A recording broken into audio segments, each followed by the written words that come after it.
Welcome, mortals, to the Beautiful Dead podcast. If you've come to this channel, you should stay for several reasons. One, you love vampires.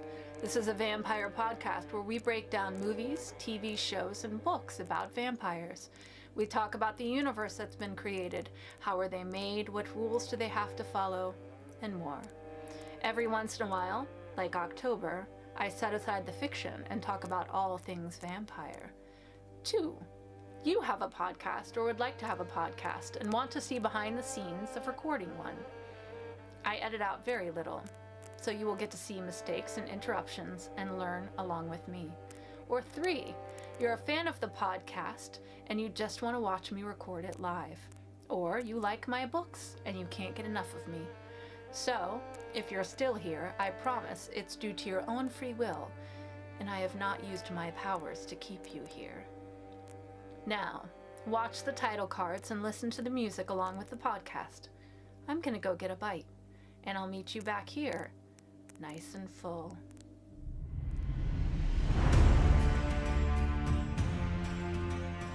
Hello? Really? Vampire! We take your candy! Count Dracula. I am Dracula. And I bid you welcome, Mr. Hunt, to my house. Come. Our first award goes to the vampire for most blood drained in a single evening. The strength of the vampire is that people will not believe in him.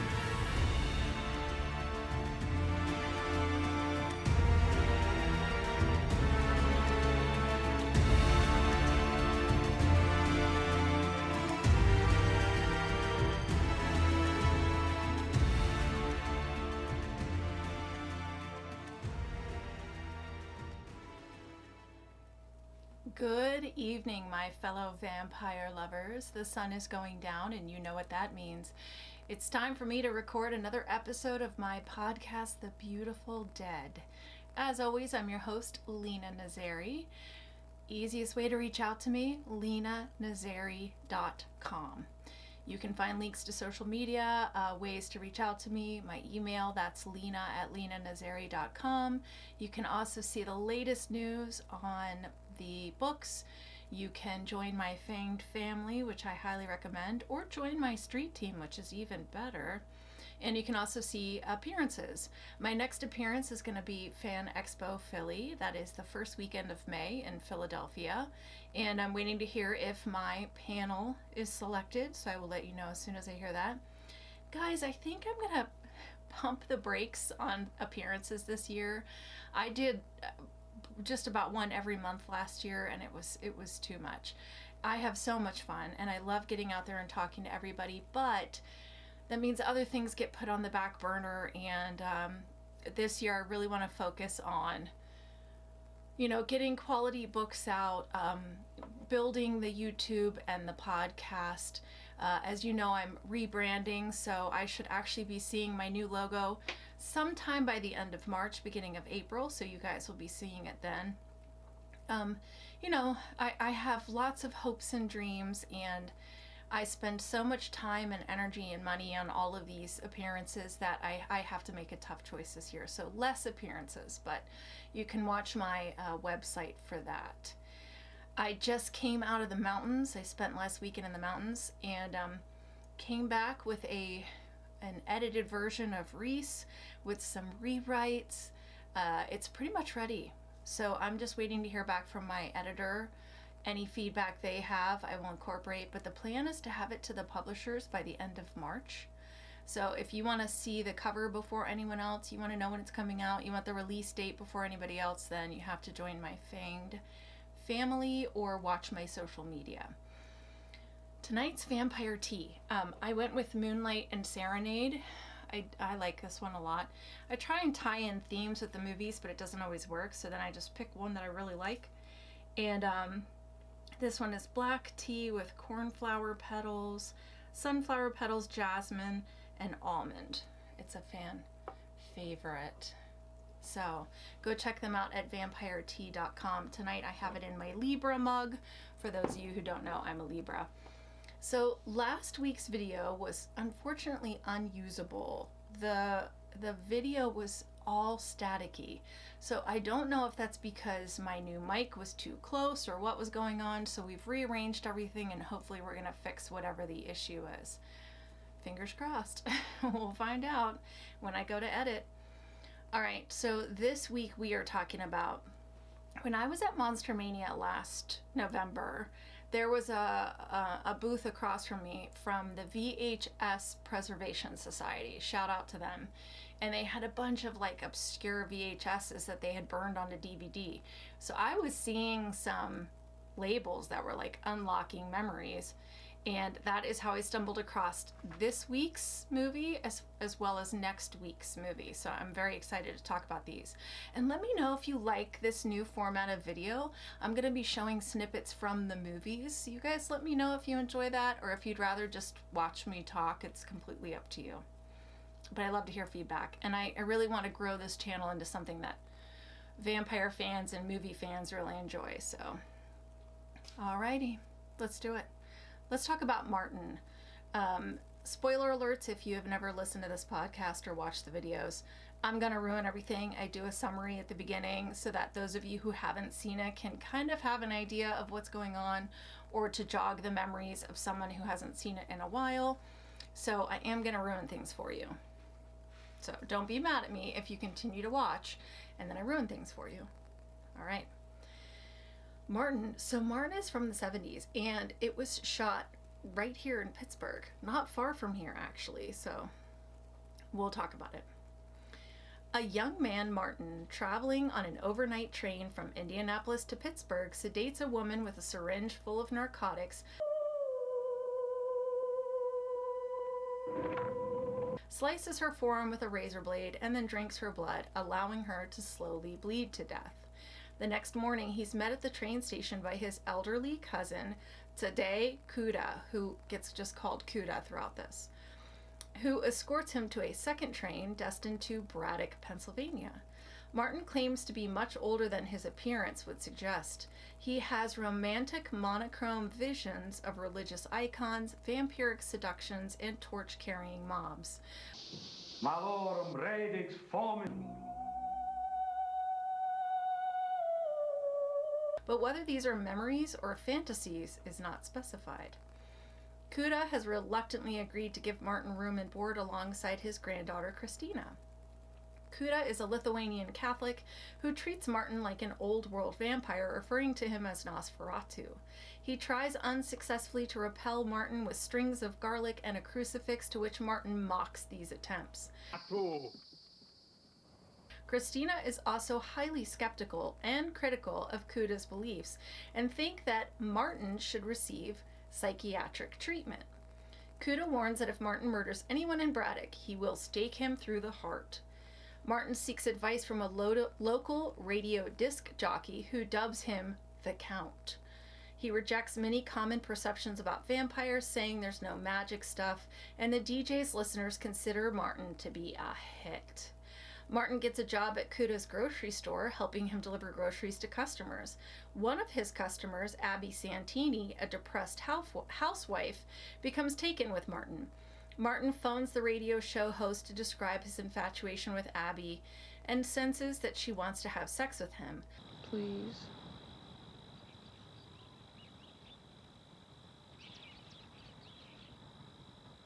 Martin confides that he has never had sex with a woman who was awake. Yikes. One day, unbeknownst to his family, Martin goes outside of Braddock to Pittsburgh and targets a woman he sees at a grocery store.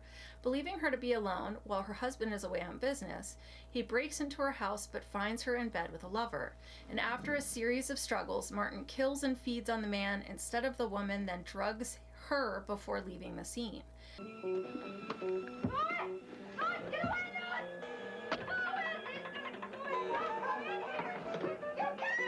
After one Sunday after church, Kuda brings home Father Howard, asking about the possibility of exorcism and demon possession. Father Howard calls upon Father Zalimus over at Kuda's request. Together, Kuda and Zalimus confront Martin and attempt to perform an exorcism on him. At this point, Martin has a vision of people trying to perform an exorcism on him and flees. Martin flees from Kuda and Zalimus. Later that night, Martin terrorizes Kuda in a playground, donning a cape and false fangs. When Kuda attempts to conquer him with his walking cane, Martin removes his teeth and makeup and says, "It's just a costume. It's only a costume," and then drifts away into the night. Christina becomes increasingly frustrated by her disagreements with Kuda, ultimately moving out of his house to live with her boyfriend Arthur and bids Martin goodbye. Later, Martin has sexual intercourse with Miss Santini, and they begin an affair which lessens his appetite for blood.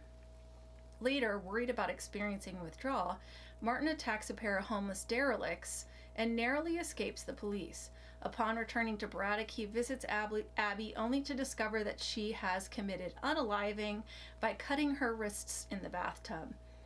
Kuda, who has learned of Mrs. Santini's death, believes that Martin is her killer and fatally stakes him through the heart before burying him in a backyard flower bed, as radio callers inquire and speculate about what happened to the Count.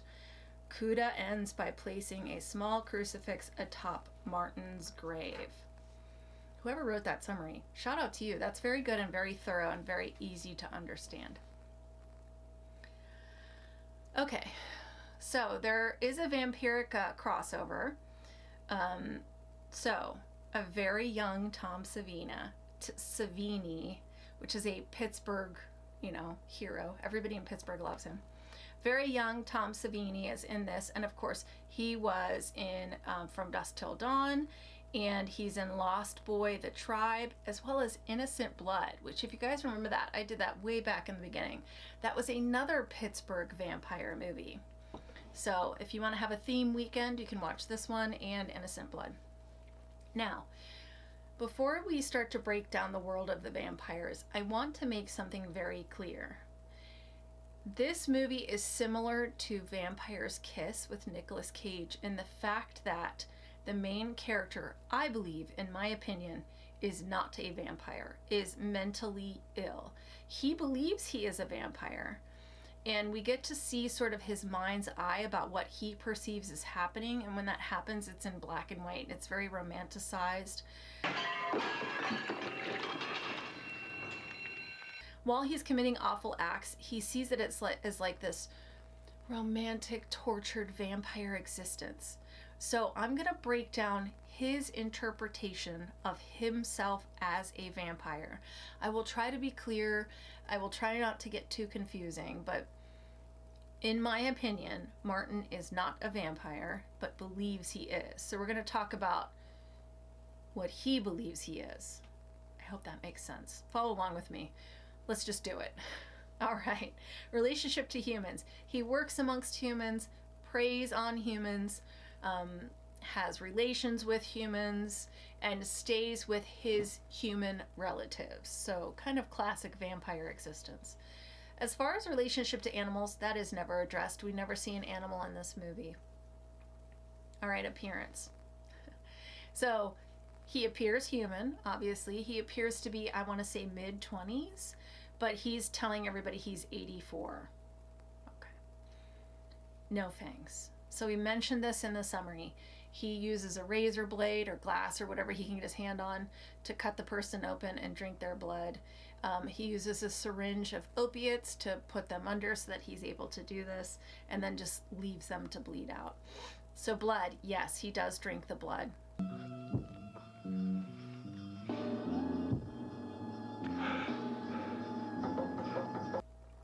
And per him, if he goes too long without blood, he starts to experience withdrawal, he gets shaky, and so this is why he goes out and feeds on some people who are living on the streets, because he is afraid of going into withdrawal.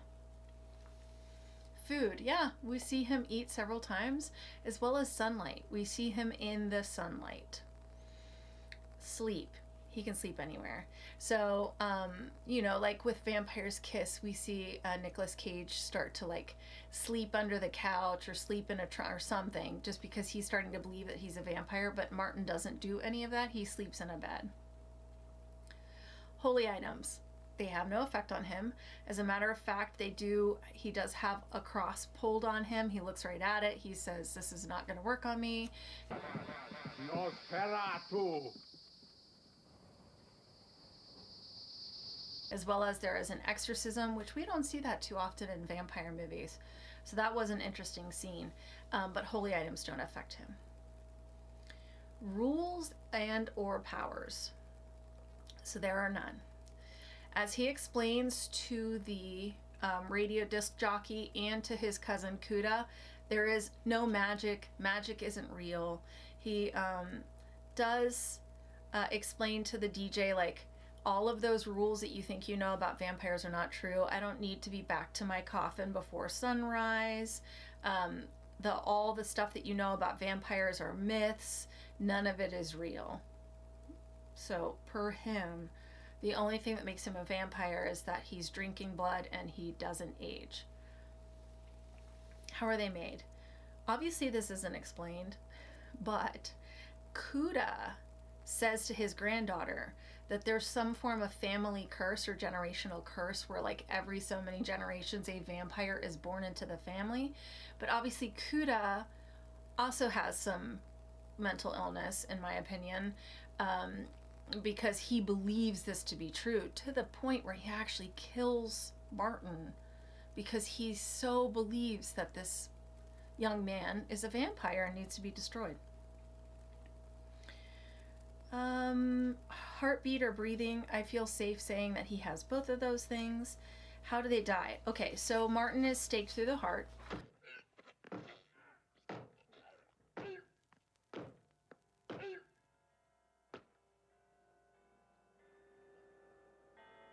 But let's be honest, that would kill a lot of things, most things, and then buried in the garden. Are they good or are they bad? This could get very complicated, seeing as how Martin is not a vampire. Now, Martin not only murders, but also violates people. He's made it clear that he has forced himself on people who are not aware. Martin breaks into people's home. Obviously, he's mentally ill. At one point, he sees the police after he goes after the people living on the street. The police are like breaking into where he is, and he sees it as an angry mob with torches. So clearly, he has some delusions. He also believes that what he does to women who are unconscious is seduction. That they're like begging him to come. That it's romantic.